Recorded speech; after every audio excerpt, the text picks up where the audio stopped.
Hi guys, welcome to my channel again. দেখো চলে এসেছি নতুন আরেকটা ভিডিও নিয়ে। তো আজকের এই ভিডিওটাতে আমরা মূলত আলোচনা করব অঙ্গনওয়াড়ি কর্মীদের বেতন বৃদ্ধি নিয়ে। তো তোমরা রিসেন্ট সিনারি কিন্তু সকলেই জানো যে লোকসভা ভোটের যে ইলেকশনের রেজাল্ট, সেই ইলেকশনের রেজাল্টের পর কিন্তু কোনো পলিটিক্যাল পার্টি সরকার গঠন এখনও পর্যন্ত করতে পারেনি। সেই ক্ষেত্রে এনডিএ সরকারও কিন্তু সরকার গঠন করতে পারে এবং ইন্ডিয়া অ্যালায়েন্সেরও কিন্তু সম্ভাবনাটা অবশ্যই রয়েছে। কারণ এই বছর যে লোকসভা ভোট হয়েছে, এখানে কিন্তু কোনো পলিটিক্যাল পার্টি ক্লিয়ার মেজরিটি সেটা কিন্তু পায়নি, ঠিক আছে।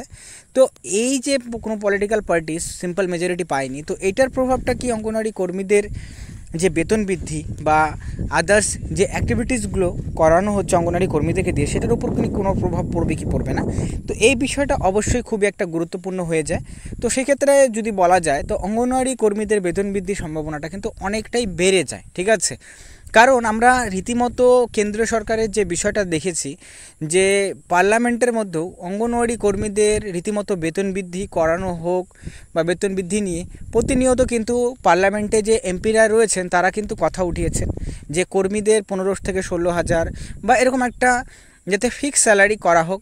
কিন্তু কেন্দ্রীয় সরকার বারবারই কিন্তু এই বিষয়টাকে এড়িয়ে চলেছে এবং রিসেন্ট পাস্টে যে বাজেট ইন্টেরিয়াম বাজেট পেশ করা হয়েছিল, সেই ইন্টেরিয়াম বাজেটে কিন্তু শুধুমাত্র অঙ্গনওয়াড়ি কর্মীদের যে আয়ুষ্মান ভারত যে হেলথ স্কিমটি কেন্দ্র সরকার দ্বারা চালু করা হয়েছিল, সেটার আওতায় শুধুমাত্র নিয়ে আসা হয়, ঠিক আছে। তো একটা কর্মীদের মধ্যে এটা নিয়ে কিন্তু অবশ্যই একটা ক্ষোভ ছিল যে কেন্দ্রীয় সরকার বেতন বৃদ্ধি করছে না, লাস্ট 5-6 বছর হয়ে গেছে কোনো রকম বেতন বৃদ্ধি করছে না।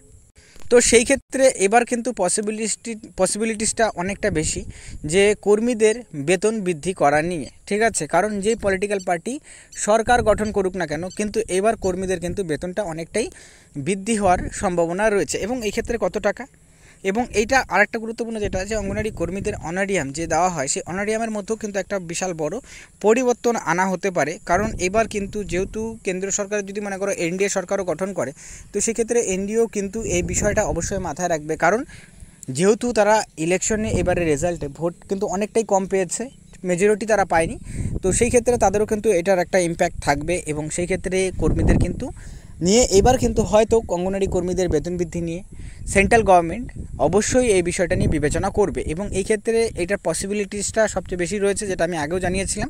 এবং এই ক্ষেত্রে হতে পারে যে নতুন নিয়ম লাগু করে, যেমন সমকাজে সমবেতন, এটা অনেক দিন ধরেই চলছে, বলা হচ্ছিল যে সমকাজে সমবেতনটাকে করা হবে। তো এবার কিন্তু পসিবিলিটিসটা বেড়ে যাচ্ছে এবং এই ক্ষেত্রে সমকাজে সমবেতনটা চালু হতে পারে এবং যার ফলে কর্মীদের 1 লাফে বেতন কিন্তু 15 থেকে 16,000 টাকার মতন করার সম্ভাবনাটা প্রবল রয়েছে, ঠিক আছে।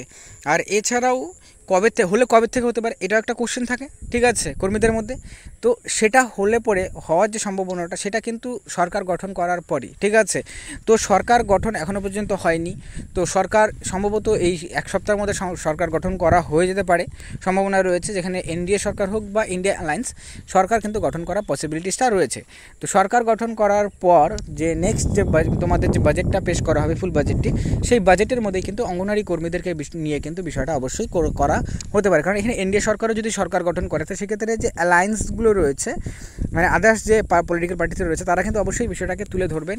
সেই ক্ষেত্রে কর্মীদের বেতনটা অবশ্যই বৃদ্ধি হওয়ার সম্ভাবনা থাকে এবং সেই ক্ষেত্রে 1 লাফে কত টাকা বৃদ্ধি করে এই বিষয়টাই দেখা রয়েছে। কারণ যেহেতু টোটাল 25 লক্ষ অঙ্গনওয়াড়ি কর্মী রয়েছে অল ওভার ইন্ডিয়াতে, তো এটার প্রভাব অবশ্যই ভোটে পড়েছে। তো এই বিষয়টা এখনই যদি কেন্দ্রীয় সরকার না দেখে, তাহলে পরে পরবর্তী সময় কিন্তু আরও সমস্যায় পড়তে পারে। তো কেন্দ্র সরকার কিন্তু অবশ্যই এই বিষয়টা চাবে না, যার ফলস্বরূপ আমরা কর্মীদের বেতন অনেকটাই বৃদ্ধি হওয়ার সম্ভাবনাটা কিন্তু দেখতে পাচ্ছি। তো এটা নিয়ে যখনই আরও ক্লিয়ারিটি আসবে, আমরা অবশ্যই তোমাদের সাথে জানানোর চেষ্টা করব। বাট এই ইনফরমেশনসগুলো খুবই গুরুত্বপূর্ণ এই একটা সময়, ঠিক আছে। কারণ রাজনীতিতে কিন্তু একটা বিশাল বড় একটা সমীকরণ তৈরি হয়েছে, যার ফলটা কিন্তু কর্মীদের অবশ্যই পড়ার পসিবিলিটিসটা বেশি রয়েছে। তো যাই হোক, এই আপডেটটাই ছিল ভিডিওটিতে দেখার জন্য অসংখ্য ধন্যবাদ।